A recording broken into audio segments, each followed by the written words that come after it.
Well, thank you for inviting me here today, and we're going to talk a little bit about healthcare transition. We have a lot of information and resources to share with you about this process. Does everybody have a notebook on healthcare transition? Good, great. Well, here is a lot of information that's been put together for you about this process, and when we're done, if you have any questions or concerns, please feel free to share those with me. And I'd also love to hear some of your comments and stories about this process that you've already started talking to your family about. I don't really have any comments, but I do have concerns. I'm just getting started on this process. And my daughter has severe osteogenesis imperfecta, brittle bone disorder. Pediatrician's done a good job, but I don't know of any adult physician's family practice that really understands OI. I don't know where to get started.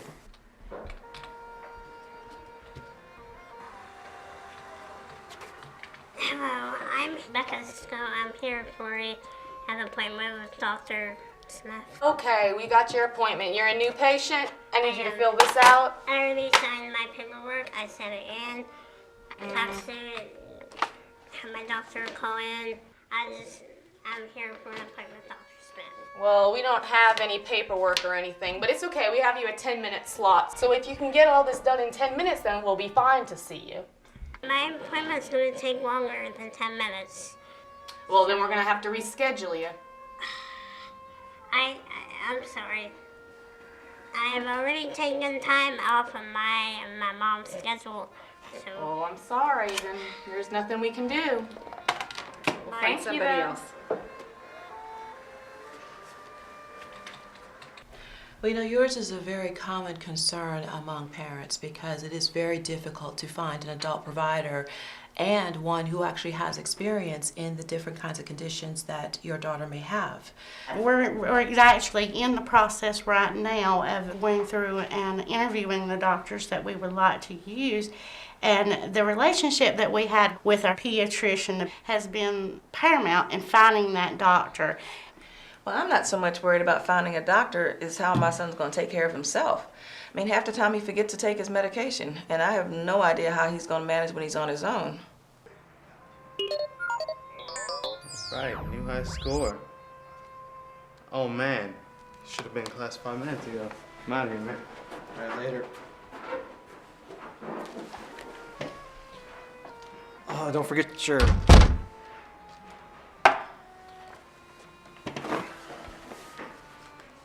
Well, that's a really good point, and I'm really glad that you brought that up because learning how to take responsibility for yourself does take a lot of time, and it's a skill that he's going to have to build as he gets older.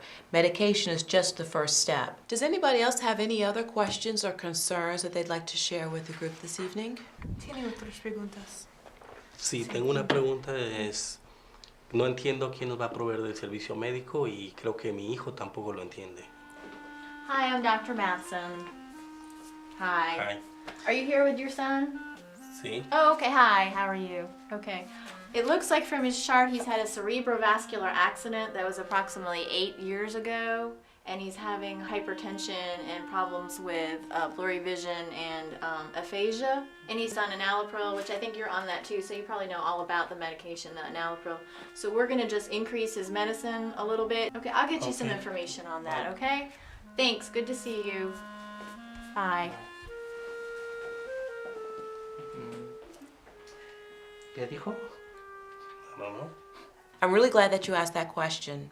A good way to handle the situation is to encourage your son to ask questions if he doesn't understand what the doctor is saying. Because we all know that doctors can talk in a language that we don't often understand.